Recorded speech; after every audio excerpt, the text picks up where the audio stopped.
প্রায় এক মাস পার হলেও ঈদ উপলক্ষে হতদরিদ্রদের জন্য সরকারি বরাদ্দের চাল এখনো পায়নি বরিশালের মেহেন্দিগঞ্জ উপজেলার একাধিক ইউনিয়নের অসহায় পরিবারগুলো। স্থানীয় দুই এমপির অনুসারী চেয়ারম্যান এবং মেম্বারদের মধ্যে দ্বন্দ্বের কারণে এই চাল থেকে বঞ্চিত হচ্ছে অসহায় পরিবারগুলো, কিন্তু এ ব্যাপারে কোনো পদক্ষেপই নিচ্ছে না স্থানীয় প্রশাসন। প্রতিনিধি মুস্তাফিজুর রহমান শিবলুকে সাথে নিয়ে মাহবুব সৈকতের রিপোর্ট। কল্যাণমূলক পদক্ষেপের অংশ হিসেবে সারা দেশের হতদরিদ্রদের জন্য প্রতি বছরের মতো পবিত্র ঈদ উল ফিতর উপলক্ষে জনপ্রতি 10 কেজি করে চাল বরাদ্দ দেয় সরকার।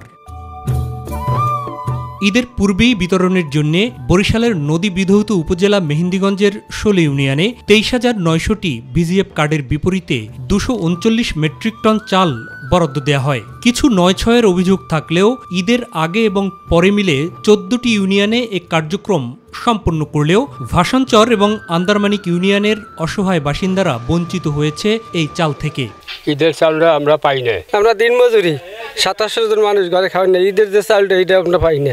সরকার যে ঈদ উপলক্ষে আমাদের যে চালটা দিছে এই চালটা চেয়ারম্যান আমাদের দেয় নাই। আমি বাঙ্গা করে থাকি, কিন্তু আমি ঈদ গেছে আমি চাল পাতা পাই না। তথ্য অনুযায়ী 1486টি কার্ডের বিপরীতে ভাসানচরে প্রায় 15 মেট্রিক টন এবং 1748টি কার্ডের বিপরীতে আন্দারমানিক ইউপিতে 17 মেট্রিক টনেরও বেশি চাল বরাদ্দ দেওয়া হয়েছে। মেম্বারদের একটা অংশের সাথে চেয়ারম্যানের দ্বন্দ্বের কারণেই সরকারি গোডাউন থেকেই উত্তোলন হয়নি এই চাল। আমাদের সাথে তার একমত ঘোষণা করতে পারে না বিদেয়ী সে চাল দিতে পারে না। ভাই আমাকে লাগে চেয়ারম্যান লাগে তো বিরত আছে। সংশ্লিষ্টদের সাথে কথা বলে জানা যায় কার্ডের ভাগ বাটোয়ারা নিয়েই মূলত দ্বন্দ্ব ভাসানচর ইউনিয়নের। চাল দেওয়ার আগে 10 টাকা দিতে মাস্টার কতকে দিয়েছে কতকে দেয় নাই। এই যে চাউল আনন্দ একটা খরচ আছে, এই খরচা চেয়ারম্যান 40 নামের চাউল সে নেবে, আমরা না আমরা দেবো না। কিছু মেম্বাররা এই যে ভেটো দিচ্ছে এই জন্য চাউল দেওয়া হয় না, কিছু মেম্বার আছে তাই খাইছে, আমি তো খাইতে দেবো না। চেয়ারম্যান এবং মেম্বারদের মধ্যে দূরত্ব থাকলেও ইউনিয়ন পর্যায়ের প্রক্রিয়া সম্পূর্ণ করার পরও চাল পায়নি আন্দারমানিক ইউনিয়ন। আমাকে লাগে বাগবাজার করছে 80 টাকা করে স্লিপ দিছে, আমাকে একটা তালিকাও দিতে গেছে, আমরা কোনো তালিকা তারে দিছি। সে টাকার জন্য চাউল আনে না, আর এটা নিয়ে তার কোনো মাথা ব্যথা নেই। 12 জন মেম্বার নিয়ে আমি একটা রেজুলেশন করছি, কিন্তু চাল দেয় না। অনুসন্ধান বলছে চেয়ারম্যান এবং মেম্বারদের একটা অংশ স্থানীয় সাধারণ আসনের এমপি এবং অপর অংশ সংরক্ষিত আসনের এমপির অনুসারী হওয়ায় তাদের রাজনৈতিক দ্বন্দ্বের প্রভাব পড়ে ইউনিয়ন পরিষদের কর্মকাণ্ডেও। চাল উত্তোলন এবং বিতরণ না হওয়ার পেছনেও রয়েছে এই দ্বন্দ্ব।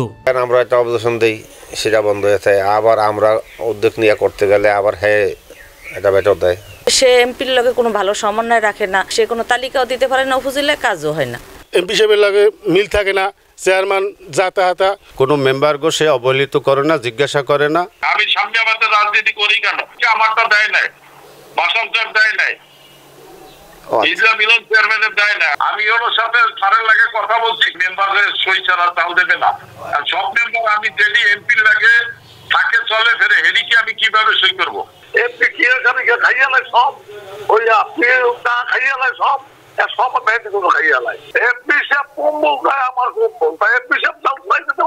উপজেলা নির্বাহী কর্মকর্তা বলছেন খতিয়ে দেখে নেওয়া হবে ব্যবস্থা, আর প্রকল্প কর্মকর্তা দায়ভার চাপাচ্ছেন জনপ্রতিনিধিদের উপরই। তালিকা দেয় নাই তো, যার কারণে তারা চাল বিতরণ করতে পারে নাই। ভিজিএফ চাল বিতরণের কথা ছিল ঈদ উল ফিতরের পূর্বে, কিন্তু সেখানে বিতরণ হয়নি মর্মে আমাদের কাছে অভিযোগ এসেছে। আমরা বিষয়টি খতিয়ে দেখে পরবর্তী ব্যবস্থা নিব। এ বিষয়ে কথা হয় স্থানীয় এমপি পঙ্কজ দেবনাথ এবং সংরক্ষিত আসনের এমপি ডক্টর শাম্মী আহমেদের সাথে। ভাসানচর যে হয়নি এটা আমি জানি না, আন্দারমানিকেরটা আমি জানি। আর ইউএনও সাহেবকে জিজ্ঞেস করলাম, প্রশাসনিক সমস্যা আছে বোধহয়, ওনারা তো সবই জানেন, আমাকে কেন জিজ্ঞেস করেন? এমপি দায়িত্ব না চাল দেওয়া, সে চাল দেওয়ার পরিবর্তন আছে না, কিভাবে চাল দিতে হয় কিভাবে দিতে হয় ওদেরকে জিজ্ঞেস করো। জনপ্রতিনিধিদের দ্বন্দ্বে সাধারণ মানুষ বঞ্চিত হওয়ার ঘটনা নতুন কিছু নয়, কিন্তু বিশ্লেষকরা বলছেন স্থানীয় পর্যায়ে কাজ করা সংশ্লিষ্ট বিভাগগুলো যদি যথাযথ ভূমিকা পালন করে তাহলে সরকারের কল্যাণমূলক পদক্ষেপের সুফল পৌঁছানো সম্ভব তৃণমূলেও।